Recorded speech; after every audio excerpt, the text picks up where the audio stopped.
자, 안녕하세요. 이번 시간부터는요. 2013년부터 2021년까지 민법 총칙 기출문제 살펴보도록 하겠습니다. 일단 제한능력자 상대방 보호 문제네요. 오답률이 30% 정도. 자, 기억지문이요. 상대방은 제한능력자가 능력자로 된 후에 그에게 유예기간을 정하여 취소할 수 있는 행위에 대한 추인 여부의 확답을 원칙적으로 촉구할 수 없다. 원칙적으로 촉구할 수 없나요? 촉구할 수 있죠. 이게 15조 제1항입니다. 그래서 제한능력자의 상대방, 상대방은요, 제한능력자가 능력자로 된 후에 기간이 어느 정도죠? 1개월입니다. 1개월. 1개월 이상의 기간을 정해서 취소할 수 있는 행위를 추인할 수 있는지 여부의 확답을 촉구 가능해요. 그 다음 기억지문 틀렸고 니은. 자, 상대방은 제한능력자가 능력자로 된 후 그 법정 대리인이었던 자에게 취소할 수 있는 행위에 대한 추인 여부의 확답을 촉구한 경우 그 촉구는 유효하다? 무효죠. 그래서 제한능력자가 능력자로 된 이후 는 누구한테 합니까? 능력자가 된 사람한테 하는 거죠. 그렇죠? 아직 능력자가 되지 못한 경우에 그 법정 대리인에게 추인 여부의 확답을 촉구할 수 있는 겁니다. 따라서 이미 능력자가 됐기 때문에 능력자로 된 후에는 법정 대리인이었던 자에게 추인 여부 확답을 촉구할 수 있는 게 아니다. 촉구하더라도 무효가 되는 거예요. 자, 니은집은 틀렸다. 그 다음에 디귿짐은 계약 당시에 제한능력자임을 상대방이 알지 못했다. 그럼 제한능력자가 맺은 계약은 추인이 있을 때까지 상대방이 그 의사 표시를 철회할 수 있다. 자, 16조 제1항입니다. 16조 1항. 그다음 리을. 제한능력자가 속임수를 써서 자기를 능력자로 믿게 한 경우 그 행위 취소할 수 없겠죠. 자, 그러니까 속임수를 써서 믿게 한 경우에는 취소할 수 없다. 맞고요. 정답은 3번 낼게요. 디귿 리을. 그 다음에 법률행위 유효한지 여부입니다. 오답률이 굉장히 높네요. 47.0%. 그러니까 반은 틀린다. 참고로 오답률이 높으면 높을수록 많이 틀린다는 얘기죠. 그래서 법률행위가 유효한 것을 골라라. 자, 1번. 특정되어 있지 않고 특정할 수도 없는 물건을 매도한 경우는 무효죠. 자, 목적이 불확정한 법률행위. 무효입니다. 2번.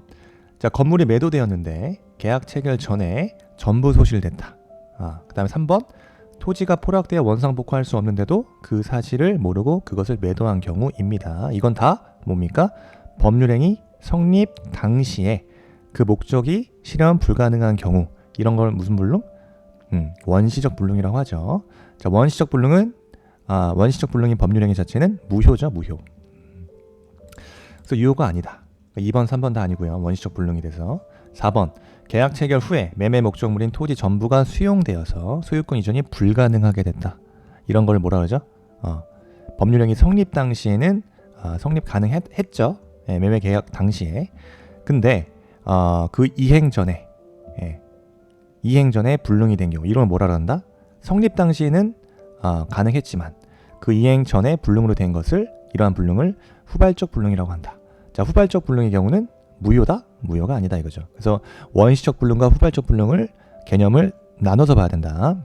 그래서 정답은 4번 되겠습니다. 그 다음에 갑이 자신의 토지를 을에게 매도한 후에 병의 대리인 정이 갑의 배임행에 적극 가담하여 이 토지를 이중으로 매수하였는데 병이 그 사건을 알지 못한 경우 갑과 병의 매매 계약 자체는 민법 제103조 반사회 질서 법률 행위에 해당하죠. 그래서 무효에 해당하는 거네요. 무효. 그래서 정답 4번이고요. 그 다음에 피상년 후견인에 관한 설명을 옳은 것을, 피성년 후견인에 관한 설명을 옳은 걸 골라라. 자, 가정법원은 청구권자의 청구가 없으면 직권으로 성년 후견 개시 심판 못하죠. 심판이 있어야 됩니다. 그러니까 심판은 그 청구 누가? 검사나 지방자치 단체의 장애 청구에 의해야 된다. 그래서 검사 또는 지방자치 단체 장애 청구에 의하여 성년 후견 개시 심판하는 거예요. 그래서 청구권자 알아야 된다. 검사뿐만 아니라 본인, 그죠? 본인 들어가죠. 배우자. 그다음에 사촌 이내의 친족. 그다음에 미성년 후견인 들어간다. 미성년 후견인. 미성년 후견 감독인, 그 다음에 한정 후견인, 한정 후견 감독인, 특정 후견인, 특정 후견 감독인 다 들어간다. 그 다음에 검사 들어가요. 그 다음에 지방자치단체 장까지. 청구권자가 청구에 의해서 성년 후견 개시 심판을 하는 거예요. 그래서 틀렸다. 다음에 2번 정신적 제약으로서 사무처리 능력이 일시적으로 결여됐다. 성년 후견 개시 심판을 해야 한다. 2번 질문 어디에 틀렸습니까? 이게 일시적으로 결여되면 안 돼요. 자, 질병, 장애, 그 다음에 노령이죠. 정신적 제약이라는 거. 질병, 장애, 노령 그 밖의 사유로 정신적 제약으로 사무를 처리할 능력이 일시적이 아니라 지속적으로 결여돼 있어야 된다. 그래서 2번 지문 틀렸죠. 그 다음 3번 법인은 성년 후견인이 될 수 있죠. 될 수 있습니다. 법인도 성년 후견이 될 수 있다. 4번 일상생활이 필요하고 그 대가가 과도하지 아니한 피성년 후견인의 법률행위는 성년 후견인이 취소할 수 없다? 이게 맞죠. 자, 일상생활이 필요하고 그 대가가 과도하지 아니한 피성년인의 법률행위는 성년 후견인이 취소할 수 없다. 맞습니다. 10조 사항이에요. 10조 사항. 그래서 우리 10조 내용 우리 기억해야 된다. 10조. 제가 10조. 피성년인의 후견인의 행위와 취소예요. 10조 내용 우리 살펴보셔야 되는 거고. 그 다음에 여러분 성년 후견이란 개념 참고 알아두신 거죠? 성년 후견, 질병, 장애, 노령 그 밖의 사유로 정신적 제약으로 사무를 처리하는 능력이 지속적으로 결여된 자를 성년 후견, 지속적으로 결여된 성인이, 그죠? 가정법원의 결정으로 선임된 후견인을 통해 재산에 대한 관리나 일상생활에 관한 보호와 지원을 받는 제도가 성년 후견 제도다. 그래서 성년 후견은 일정한 자의 청구가 있어야 된다. 그 다음에 가정법원의 후견 심판으로 개시된다는 거. 그 다음에 성년 후견 개시 심판이 있게 되면요, 여러분 피성년 후견인인 본인은 유효한 법률 행위를 할 수 없게 되겠죠. 따라서 그럼에도 불구하고 법률 행위를 하게 되면 그 법률 행위는 취소 가능하다. 이 정도 성년 후견 제도에 대해서 여러분 살펴보셔야 됩니다. 그다음 5번 가정법원은 청구권자의 청구가 없더라도 피성년 후견인의 취소할 수 없는 법률행위 범위를 임의로 변경할 수 있다. 틀렸죠. 그래서 청구권자의 청구가 없다. 이 부분 앞부분 틀린 거죠. 자, 청구권자 즉 가정법원은 본인이나 배우자, 사촌 이내의 친족, 성년 후견 감독인, 검사, 지방자치단체 장이에요. 그래서 청구에 있어야 한다. 청구에 의해서 취소할 수 없는 피성년 후견인의 법률행위의 범위를 변경할 수 있는 것이지 청구가 없는 경우에는 임의로 변경할 수 없어요. 정답은 4번. 자, 법원 문제 어렵지 않았습니다. 법원. 자, 다툼이 있으면 판례에 의하라. 자, 1번 민사에 관한 법률의 규정이 없으면 관습법에 의하고 관습법이 없으면 조리에 의한다. 맞죠? 네, 당연하다. 그래서 관습법이 성립이 되려면 여러분 사회에 뭐가 필요하죠? 거듭된 관행이 있어야 되죠. 그래서 관행으로 법적 확신이 있어야 된다. 그래서 사회생활 규범이 사회의 법적 확신 인식에 의해서 법적 규범으로서 승인, 강행되게 이른 것을 말한다.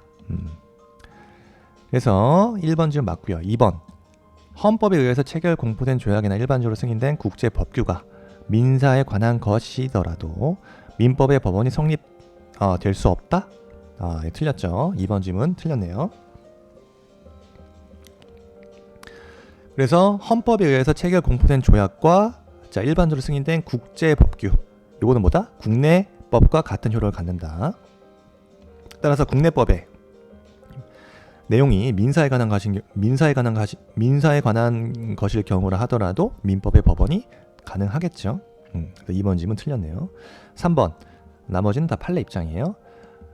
공동선조와 성과 본을 같이 하는 후손은 성별의 구별 없이, 그죠? 성년이 되면 당연히 종중의 구성이 된다고 보는 것이 조리 합당하다. 법령과 같은 효력을 갖는 관습법은 특별한 사정이 없으면 당사자의 주장 증명 필요 없다. 기다릴 필요 없이 직권으로 확정해야 된다. 맞습니다. 그다음에 5번 중요합니다. 요거 체크 하나 해주고요. 헌법을 최상의 규범으로 하는 전체 법질서에 반하는 사회생활 규범이에요. 근데 사회에 거듭된 관행으로 생성된 것일지라도 전체 법질서에 반하는 사회생활 규범이기 때문에 이런 판례 입장이죠. 관습법으로서의 효력을 인정할 수 없다. 그래서 요거 사회생활 최상위 규범한 전체 법질서에 반한 사회생활 규범인 경우, 즉 사회를 지배하는 기본적 이념, 그 다음에 사회 질서의 변화로 인해서 그 관습법을 적용할 당시에 어떻게 된다? 전체 법질서에 부합하지 않게 되었다. 그러한 관습법 자체는 법적 규범으로서의 효력을 인정할 수 없다. 우리 전원합의체 판결 입장이죠. 까지 정리하시면 되겠습니다. 자, 법인 기관에 대한 설명으로 옳은 것을 골라라. 자, 사단법인의 이사와 감사는 자, 필수 기관이다. 이사 자체는 필수 기관이죠, 여러분. 근데 감사 자체는 임의 기관입니다. 이거 헷갈리시면 안 돼요. 이사는 필수 기관이 맞아요. 네, 감사는 임의 기관이다. 그 다음에 이사가 없거나 결혼이 있는 경우, 이사가 없거나 결혼이 있는 경우, 이로 인하여 손해가 생길 염려가 있다. 법원은 이해관계인이나 검사의 청구에 의해서 직무대행자를 선임하여야 한다. 자, 이번 집 어디가 틀렸죠? 자, 민법 제63조입니다. 이사가 없거나 결혼이 있는 경우, 자, 직무대행자를 선임하는 게 아니에요. 자, 그래서 이사가 없거나 결혼이 있는 경우에 이로 인해 손해가 생길 염려가 있다. 우리 민법은 누굴 선임하죠? 이로 인해서 손해가 생길 염려가 있는 때에는 자, 법원은 이해관계인이나 검사 들어가요. 청구에 의해서 임시이사를 선임해야 된다. 자, 임시이사 선임하는 거지. 직무대행자 선임한다. 틀렸다. 3번 사단법인의 사원의 지위는 양도 상속할 수 없다는 규정. 이건 강행 규정으로 보지 않죠? 네, 임의 규정이다. 따라서 정관에 의해서 이를 인정한다 하더라도 양도 상속이 허용됩니다. 강행 규정이 아니에요. 또 강행 규정이다. 틀렸다. 4번 법인과 이사의 이익이 상반하는 사항에 관하여는 임시이사를 선임한다. 임시이사가 아니라 이때 누굴 선임하죠? 임시이사가 아니라 특별대리인이죠. 64조 법인과 이사의 이익이 상반되는 사항에 관하여는 특별대리인 선임하는 겁니다. 4번도 틀렸다. 그 다음에 5번 사원총회에서 결의할 수 있는 것은 정관에 다른 규정이 없는 한 자, 총회를 소집할 때 미리 통지한 사항이 한정된다. 맞습니다. 정답 5번 되겠고요. 자, 다음 6번. 자, 갑은 을에게 자동차를 500만 원 사라고 청약을 했다. 근데 을이 이를 승낙을 했어요. 자, 갑이 을에게 자동차 500만 원 사라고 청약을 했고 을이 승낙했다. 그러면 매매 계약이 성립하며 갑에게는 매매 대금 지급해달라는 지급 청구권이, 을에게는 소유권 이전 청구권이 발생한다. 다음 중 맞는 것을 골라라 이거죠. 자, 1번 청약 승낙과 매매는 법률 요건이 아니죠. 자, 청약과 승낙은 뭐에 해당합니까? 법률 사실에 해당한다. 여러분, 이런 거 정리해야겠죠? 이런 것들. 자, 책에 나와 있습니다. 그죠? 법률 요건, 그 다음에 법률 사실, 그 다음에 이런 개념들 알아셔야 되는 거예요. 법률 행위요. 일단 법률 요건이 뭡니까? 법률 요건이란 것은 자, 일정한 법률 효과를 발생시키는 사실을 통틀어서 말한다. 그래서 법률 요건이에요. 그래서 일정한 법률 효과를 발생시키기 위한 그 필요 충분한 사실의 전체를 의미한다. 그럼 법률 사실을 뭐라 그러죠? 이러한 법률 요건을 구성하는 개개의 사실을 법률 요건 사실, 줄여서 법률 요건 사실이라고 하죠. 즉 법률 요건을 이루는 각개의 사실을 법률 사실이라고 한다. 따라서 법률 행위가 가장 핵심적인 법률 요건이지만 여기에 준법률 행위, 불법 행위, 부당이득, 사무관리 등도 법률 요건에 포함시킨다. 즉 법률 사실 같은 경우는 법률 요건을 이루는 개개의 사실을 말한다. 그래서 법률 행위는 뭐죠? 이러한 법률 행위라는 것은 법률 효과 발생을 목적으로 하는 법률 개념 효과의 발생을 목적으로 하는 뭐 한계나 수개의 의사 표시를 불가결하는 구성 요소라는 법률 요건이다. 그래서 법률 요건 자체가 모였을 때 법률 행위가 이루어진다. 근데 그러한 법률 요건이 법률 효과의 발생을 목적으로 하는 한계나 또는 수개의 의사 표시를 구성 요소로 하는 법률 요건을 법률 행위라고 한다. 이렇게 이해하시면 됩니다. 따라서 법률 사실이 모였을 때 법률 요건이 법률 효과 발생을 목적으로 했을 때 의사표시 구성유라는 법률 요건이 법률 행위를 이른다. 예를 들어서 자, 법률 행위는 법률 요건이기 때문에 법률 효과를 발생시키는데 필요한 그 법률 사실, 예를 들어서 자, 부동산 물권 변동을 위해서는 뭐가 필요하죠? 의사 표시와 등기가 있죠. 등기가 포함된다. 그죠? 그래서 법률 효과를 발생시키는데 여기서 법률 효과는 법률 관계의 변동을 말한다. 그래서 필요한 법률 사실, 의사 표시와 등기 등을 말한다. 따라서 사안에서 보시면 문제에서 갑이 을에게 자동차 500만 원 사러 청약했다. 그래서 청약과 승낙이죠. 청약과 승낙은 뭐다? 자, 의사 표시로서 법률 사실을 말한다는 거죠. 법률 사실이고, 그 다음에 매매 자체는 법률 행위로서 법률 요건에 해당한다. 그죠? 법률 요건에 해당한다. 매매 자체는 법률 요건에 해당하는 거예요.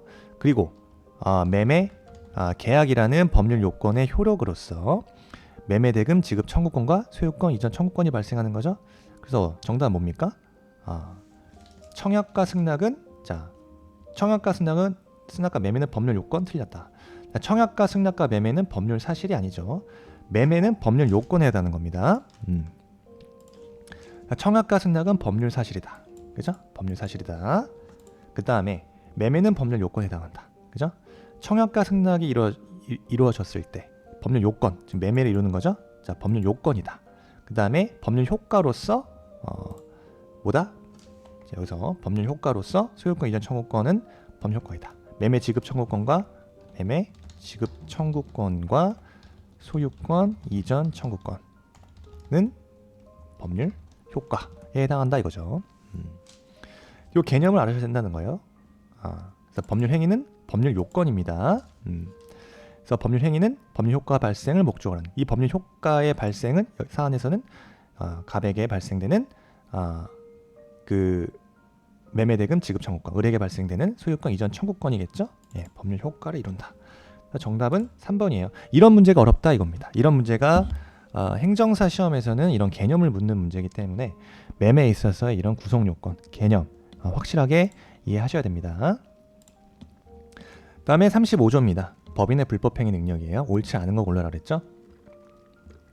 자, 법인을 실질적으로 운영하면서 법인을 사실상 대표하여 법인 사무를 집행하는 사람도 법인의 대표자에 포함된다. 예, 맞죠? 그래서 사실상 대표하여 법인 사무를 집행한 사람 법인 대표자에 포함시키는 거 맞죠?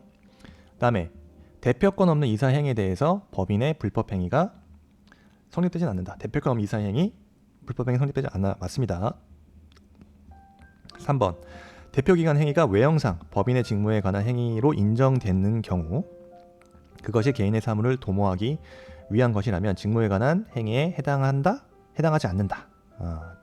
2, 3번 지문 판례 기억하셔야 되는 거예요. 자, 3번 지문 판례에서 우리 판례 뭐라고 봤죠?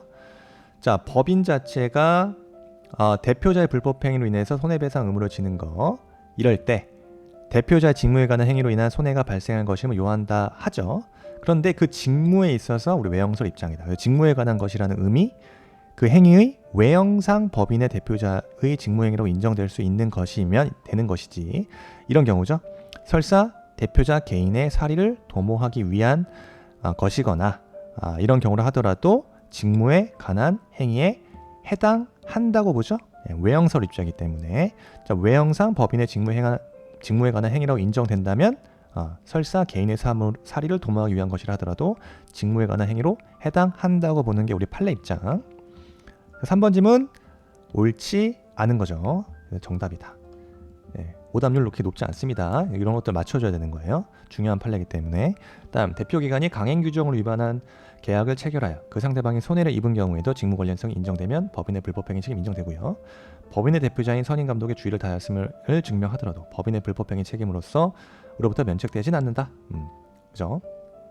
5번 지문도 맞는 지문 되겠습니다. 자, 권리 변동입니다. 권리 변동. 자, 권리의 변동은 여러분 이런 것도 기본서에 나와 있는 쟁점이 있죠. 자, 권리의 변동이에요. 권리의 변동이 뭐가 있죠? 권리의 변동은 자, 권리 발생과 변경과 소멸을 포함한다. 그죠? 그래서 변경은 뭐 여러분은 주체의 변경이라든가 내용상의 변경이 있다. 그죠? 그 다음에 자, 틀린 거 고르라 했죠? 건물을 신축한 경우 원시 취득에 해당한다. 맞습니다. 원시 취득에 해당하고요. 그래서 자, 뭐 이미 나왔으니까 자, 권리의 변경에는 뭐가 일단 권리의 변경에 있어서 우리 주체의 변경. 자, 권리가 타인에게 승계되는 걸 말한다. 그죠? 그러니까 내용상의 변경에서는 우리가 질적 변경과 양적 변경이 있다. 그죠? 그다음에 이제 권리 소멸 자체는 절대적 소멸과 상대적 소멸이 있다. 그죠? 그래서 권리 소멸에 있어서는 저거 없어지는데 권리 소멸은 절대적 소멸과 그다음에 상대적 소멸이에요. 일단 절대적 소멸이라는 개념 자체는 여러분 권리 자체가 객관적으로 소멸하는 것이죠. 그래서 멸실이죠. 대표적으로 목적물을 멸실하거나 소멸시효에 의한 권리 소멸이죠. 권리 소멸. 그다음에 권리의 포기, 그다음에 변제 등에 의한 권리 소멸이에요. 그러니까 상대적 소멸은 권리의 주체가 변경되는 경우, 권리를 상실하게 되는 구권리 자책에서 보면 권리가 소멸되는 것이다. 즉 뭐다? 매매 등으로 인한 매도인의 권리 상실 등이 있다. 그래서 문제를 보시면요. 자, 신축했다, 원시 취득 해당한다. 맞고요. 갑이 을의 소유 토지를 저당 잡았다. 이런 것들은 설정적 승계에 해당한다. 맞죠? 그래서 갑이 을의 소유 토지를 저당 잡았다. 이런 설정적 승계한다. 이거는 이제 내용상의 변경에 있어서의 작용의 변경이다. 그죠? 작용의 변경. 그다음에 3번. 1순위 저당권이 소멸되어서 2순위 저당권이 순위 승진한 경우. 이것은 권리의 내용상 변경이다. 그렇지 않다. 자, 틀렸죠? 이거는 내용상의 변경이 아니라 작용의 변경이다. 자, 기억하셔야 되는 게 자, 권리의 변경 다시 한번 보겠습니다. 그다음에 권리의 변경에 있어서 내용의 변경이 있는데요. 내용의 변경에는 첫 번째 질적 변경이 있고 그다음에 양적 변경이 있다. 그다음에 세 번째 작용상의 변경이 있다. 이 작용상의 변경이 지금 사안에서처럼 이거예요. 그 저당권 순위 변경이요.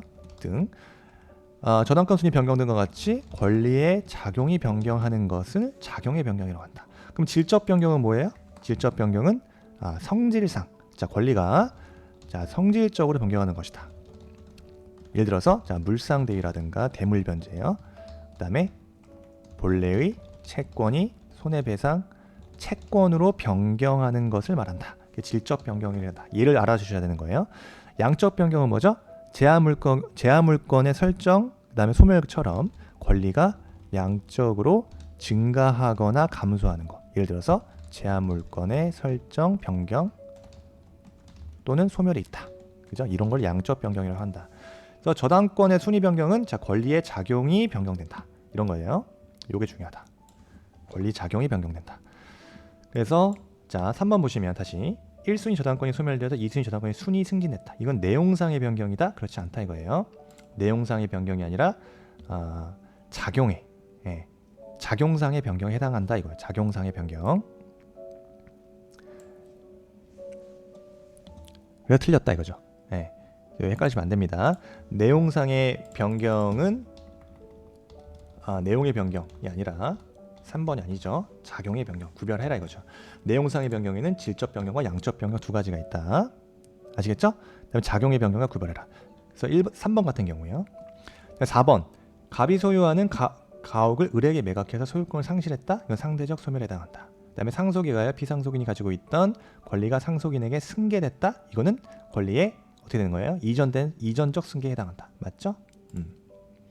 그래서 주체의 변경, 내용의 변경, 작용상의 변경을 구별하셔야 된다. 그죠?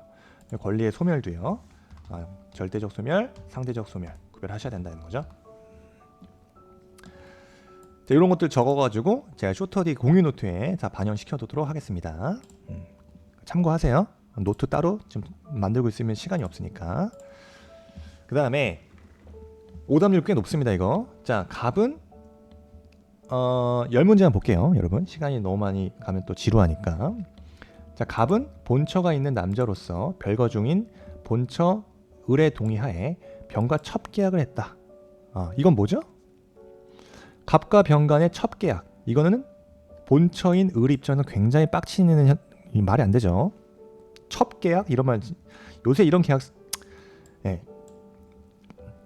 첩계약 첩계약이랍니다. 첩계약. 이거는 그냥 103조 반하죠. 반사의 질서에 해당해서 무효입니다. 이 첩계약 자체는 무효에 해당하는 거예요. 그래서 1번 갑과 병과의 첩계약은 무효죠. 무효입니다. 그래서 병과는 본처와 이혼하고 본처로 입적한다는 약정. 이것도 마찬가지죠. 이것도 반사의 질서에 반해서 무효입니다. 이 남자 굉장히 이런 진짜 대단한데요. 이런 사례가 실제로 있으니까 이거 판례에서 나왔겠죠. 그래서 동거 생활을 하던 중에 갑과 병 간에 애까지 낳네요. 정이 출생하게 되었다. 그런데 자, 갑과 병 간에 불화가 또 그럴 줄 알았어. 그죠? 갑과 병 간에 행복할 수 없겠죠. 불화로 첩계약을 해소하는 조건 무슨 조건이죠? 갑이 병에게 첩이죠. 병에게 아파트 한 채와 첩에서 난 혼외자 정의 양육비를 지급하기로 약정했다. 자, 우리 판례. 자, 이 사안에서 정에게 제공한 이 양육비. 그래서 첩과의 첩계약을 해소하는 조건으로 혼외자인 정에게 양육비를 지급한다. 이런 금전 지급 약정이죠. 금전 지급 약정은 우리 판례 뭐로 봅니까? 이러한 약정은 공소 양속에 반하지 않는다고 봤죠. 마찬가지로 정의 양육비 지급 약정도 마찬가지입니다. 금전 지급 약정, 양육비 지급하는 거 공소 양속에 반하지 않는다. 그래서 타당하지 않은 걸 고르라 그랬죠. 갑과 병은 첩계약 무효다. 본처 을과 이혼하면 병을 호족상의 처로 입적하기로 한 약정은 유효하다, 유효하지 않죠. 다음에 갑과 병 간의 첩계약 해소 계약은 유효하다. 이것도 틀렸고요. 병에게 아빠 넘겨주는 게 유효하다. 자, 정답은 5번이겠죠? 정의 양육비 지급은 공소 양속에 반하지 않는다. 그래서 정답은 5번 되겠습니다. 정답 표시 잘못됐네.